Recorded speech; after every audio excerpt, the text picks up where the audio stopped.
24 ঘন্টার ভিতরে যতগুলো দোয়া কবুলের সময় আছে, যতগুলো সোনালী সময় আছে, যতগুলো মূল্যবান সময় আছে, এর মধ্যে সবচেয়ে গুরুত্বপূর্ণ হলো এই 5 নম্বরটা। সেটা হলো ভোর রাত, তাহাজ্জুদের সময়, রাতের শেষ ভাগ, শেষ তৃতীয়াংশ বলতে পারেন, 3 ভাগ করলে শেষ ভাগ, বা ঘুম থেকে ওঠার পর একেবারে ফজরের আজানের আগ পর্যন্ত রাতের শেষের দিকের এই সময়টা, এটা হলো সবচেয়ে মূল্যবান সোনালী সময় ইমানদারের জন্য।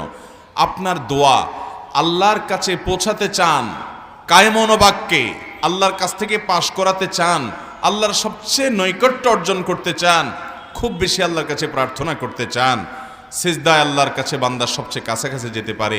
আর ভোর রাতের দোয়া, এটা বান্দার সবচেয়ে ইফেক্টিভ দোয়া হয়। এই দোয়া আল্লাহ তাআলা সাধারণত ফিরিয়ে দেন না। এবং নবী করিম সাল্লাল্লাহু আলাইহি সাল্লামের সেই বিখ্যাত হাদিস আপনারা সবাই কম বেশি শুনেছেন, রাতের শেষ প্রহরে আল্লাহ রাব্বুল আলামিন দুনিয়ার আসমানে এসে বান্দাকে ডেকে ডেকে বলেন, কোনো বর্ণনা আসছে যে আহ্বায়ক কোনো এক ঘোষক ঘোষণা দেয়, কোনো বর্ণনা আসছে আল্লাহ তাআলা স্বয়ং ডাকেন এবং বান্দাকে বলা হয়, আলামিন মুস্তাগফিরিন ফাগফির লাহ, তোমাদের মধ্যে কেউ কি আছো যে গুনাহ করেছো, অপরাধ করেছো, আল্লাহর কাছে মাফ চাইবা তো আমি তাকে মাফ করব। আলামিন মুবতালান ফাওয়াফি আলাহ, তোমাদের কেউ কি অসুস্থ আছো যাকে আমি সুস্থতা দান করব, অর্থাৎ আমার কাছে এটা চাইবা। এই জন্য ভাইরা আমার, ভোর রাতের এই সময়টাতে আল্লাহ তাআলার রহমতের দুয়ার খুলে দেওয়া হয়। আল্লাহ রাব্বুল আলামিন নিজে দুনিয়ার আসমানে নেমে আসেন এবং রহমতের ভান্ডার সবচেয়ে বেশি উন্মুক্ত হয়।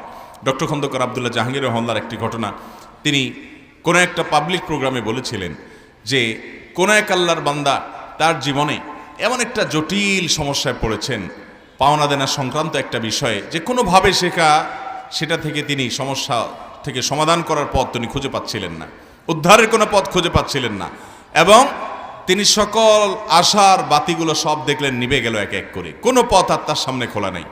তখন তিনি স্যার রাহিমাহুল্লাহর কাছে এসে বলেছেন যে আমাকে কোনো একটা আমল, কিছু একটা শিখাইয়ে দেন। হয়তো অন্য অনেকের মতো ভদ্রলোকও ধারণা করছে যে উনি হয়তো কোনো তাবিজ বা কোনো কিছু দিবেন।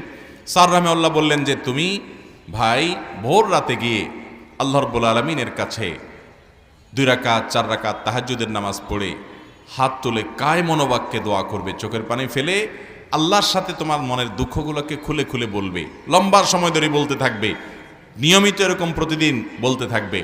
এই টাইমটাতে করতে থাকো, দেখা যাবে আল্লাহ রাব্বুল আলামিন তো দোয়া কবুল করেছে। লোকটা স্যার রাহিমাহুল্লাহ বলেছেন, কয়েকদিন পর আমার কাছে এসে বলল যে অলৌকিকভাবে, অবিশ্বাস্যভাবে আল্লাহ তাআলা আমার সেই সমস্যাকে এমনভাবে সমাধান করে দিয়েছেন আমি কল্পনাও করি নাই, এবং আমল ওই একটাই ছিল যেটা আপনি বলেছেন, ভোর রাতের দোয়া।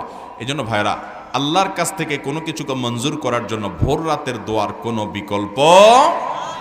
এই জন্য শয়তান দেখবেন সন্ধ্যা রাত্রে আপনাকে ঘুমাইতে দিবে না, এসার পরে বলবে যে একটু মোবাইল টিপ, একটু ফেসবুক দেখ, একটু ইউটিউবে যে ওয়াজ শুন, এ সমস্ত বলে আপনাকে কালক্ষেপণ করবে, সময় নষ্ট করবে, 12টা 1টা 1:30টা 2টা বাজায় দিবে।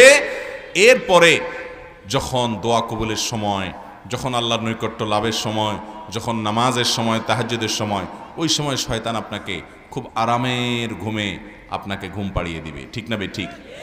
এই জন্য ভাইরা আমার, এই সময়টা, ভোর রাতের সময়টাকে সারা জীবন পারেন না কর্মব্যস্ত নানা কাজের কারণে, অন্তত মাঝে মধ্যে হলেও, বন্ধের দিনগুলোতে হলেও, রমজান মাসে সাহরি খেতে যখন উঠেন তখনও তো ভোর রাতের সময়, এই সময়টাতে দোয়া, জিকির, আল্লাহর একান্ত নৈকট্য লাভের চেষ্টা, কায়মনোবাক্যে নিবেদনের চেষ্টা আমরা করবো তো ইনশাআল্লাহ।